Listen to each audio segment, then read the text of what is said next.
Robert McCall, a man of mysterious origin who believes he has put the past behind him, dedicates himself to creating a quiet new life. This is the 2014 movie, The Equalizer. Beware, spoilers ahead. Robert McCall rises early to leave for home mart. Because of his obsessive-compulsive illness, McCall must clock everything he does, even getting ready for work and doing the dishes. His co-workers, who are unaware of his past, respect and admire him. On this particular day, he eats lunch with Ralphie, a buddy and co-worker, who is now trying to lose weight. As Ralphie takes a bite out of his sandwich, McCall hears a crunch and realizes there are chips in the sandwich after asking Ralphie about his lunch. McCall usually had trouble falling asleep, so he started coming to a nearby 24-hour diner to read novels while sipping tea. He's reading The Old Man and the Sea. McCall is questioned by a young girl if the man in the book has caught the fish. Not yet, he replies. After eating all of her pie, the girl calls a cab. A few of McCall's younger co-workers inquire about his previous employment. He quips that he performed a quick dance for them as a pip when Gladys Knight was performing. The same girl is waiting for him when he returns to the diner that evening. She observes him reading a brand new book. Robert describes to her how the previous one ended. A limousine arrives across from the diner as they are conversing. She immediately receives a call from Slavi, her pimp. He informs her that the man in the limo is her customer. She informs her pimp that she finds this customer repulsive and doesn't want to work with him, but her pimp dismisses her feelings and orders her to report for duty. An overweight man is seen waiting for the girl when the automobile door opens. She reluctantly follows him outside and enters. McCall discovers the girl at the diner the following night, but she has a mark on her face. She receives a donut he brought from work. She chooses to deviate from their routine and sit with him at his table since she is anxious and searching for a quiet voice. Even though she goes by Teri, her real name is Alina. To seek McCall's feedback later, she hands him a CD of herself singing that she had recorded. She correctly infers that Robert recently lost his wife and is still depressed about it. Robert affirms that she was correct and reveals that his love of reading was sparked by a book challenge that his wife could not complete. As they exit the restaurant, the two of them walk and chat for some time. An approaching automobile interrupts their plans to separate ways for the evening. Slavi and his cabbie Teri are there. Upon exiting, Slavi strikes Alina. Alina tells McCall to refrain from intervening. Teri is holding a gun, which Robert observes. McCall is given a business card by Slavi as he approaches him, suggesting that he choose a different woman. Following that, McCall goes several days and nights without seeing Alina and is concerned for her. He discovers one evening from the diner manager that Alina was severely battered and is now in the ICU. When McCall arrives, he discovers Alina's face to be considerably more battered and disfigured. Additionally, he observes that she is with Mandy, a girl who is sobbing excessively. Robert stays outside the room and watches it without the girl's knowledge. Later, Mandy passes McCall while sobbing. She prepares a cup of coffee but fills it to the brim. McCall consoles her and inquires about Alina, letting her know that he is a friend. Mandy says that after Slavi hit Alina, she struck him back. Slavi became enraged and humiliated her. Mandy claims that Slavi has also allegedly thrown battery acid in the face of a female and keeps her close by as a warning not to disobey him. He treats his women exclusively as products. Before deciding to take action, McCall muses over the predicament for a few days.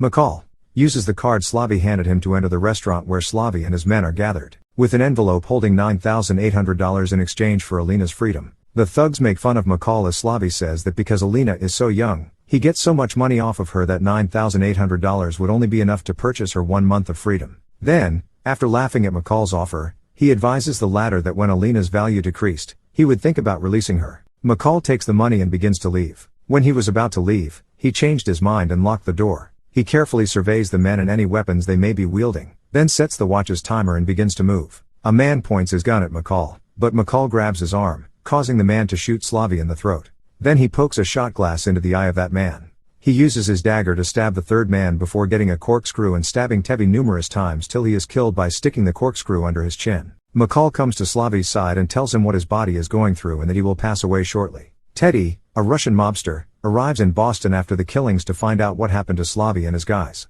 To gather leads, he works with a bunch of dishonest police officers. Everything thus far pointed to a gang hit from a competing group.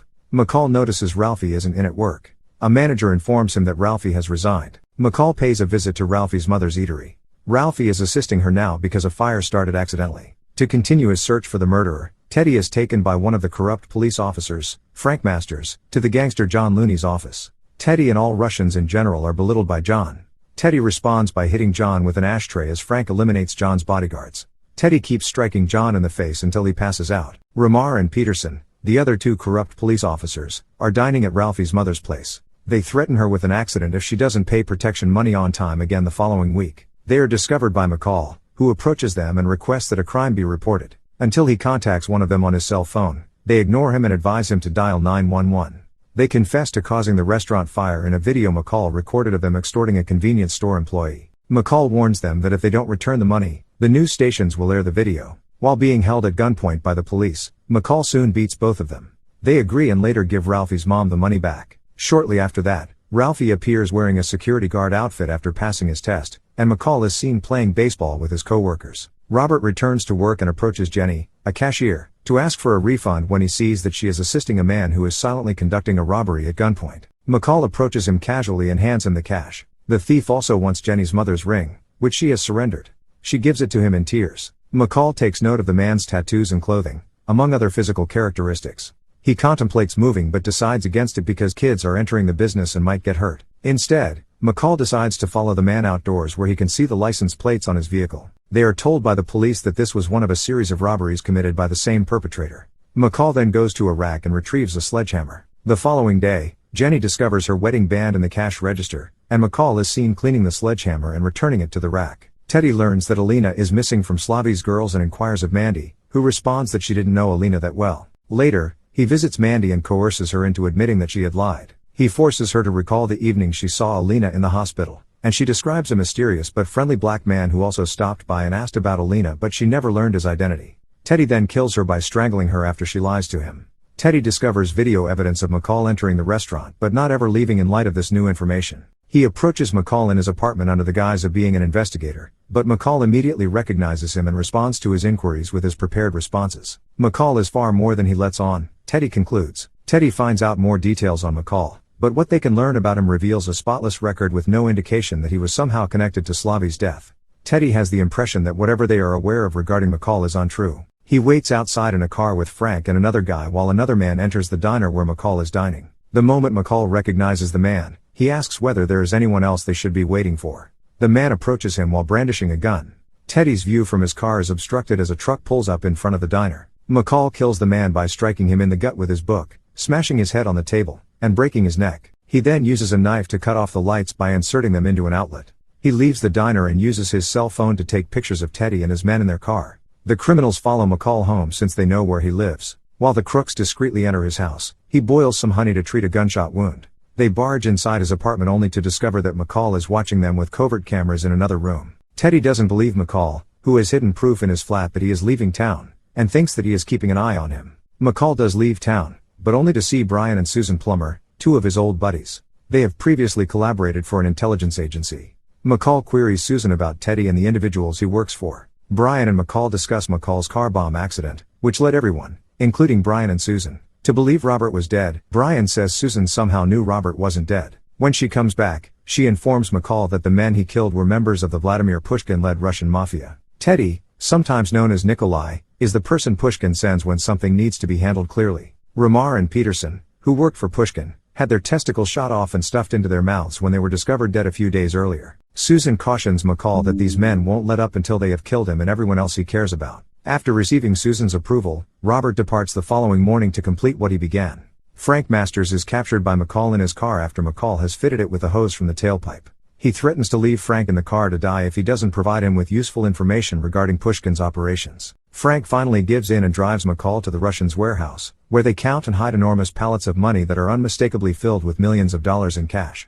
McCall coerces the thugs into handing over their weapons. He locks them in a room with all the cash so the police can find them. He then releases every employee and pays them a farewell bonus using Pushkin's funds. He ties Frank up with handcuffs and orders him to report what happened. Then, he convinces Frank to act morally one last time by providing him with the knowledge he is certain Frank has hidden away in case he ever has to exert pressure on Pushkin. When the police show up, they discover the gangsters and the cash and take Frank into custody. A USB stick containing additional information detailing Pushkin's operations and revealing everyone currently on Pushkin's payroll, including law enforcement officers, sheriff's deputies, politicians, etc., is taken out of Frank's safety deposit box by McCall along with some cash, passports, and other items. McCall provides the details to the investigator in charge of the warehouse bust in an anonymous manner. McCall also discovers one of Pushkin's oil tankers and destroys it with explosives. Teddy asks a group of Russian assassins to assist him in finding and killing McCall.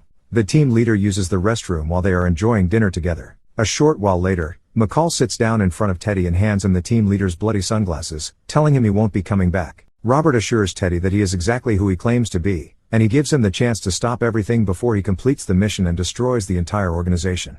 Teddy politely informs Robert that he doesn't matter to him and declines the offer. Robert suggests that he's not frightened to keep going, and then he gets up and exits the table. Two of Teddy's men kidnap Ralphie, Jenny, and other Home Mart workers and threaten to kill them unless Frank meets Teddy at the location where he detonated the tanker. The bad guys follow his phone and wait for him to arrive. The henchmen in Home Mart get ready to kill one of McCall's co-workers when he fails to show up at the agreed-upon meeting location near the destroyed oil terminal. Over the intercom, music starts playing all of a sudden.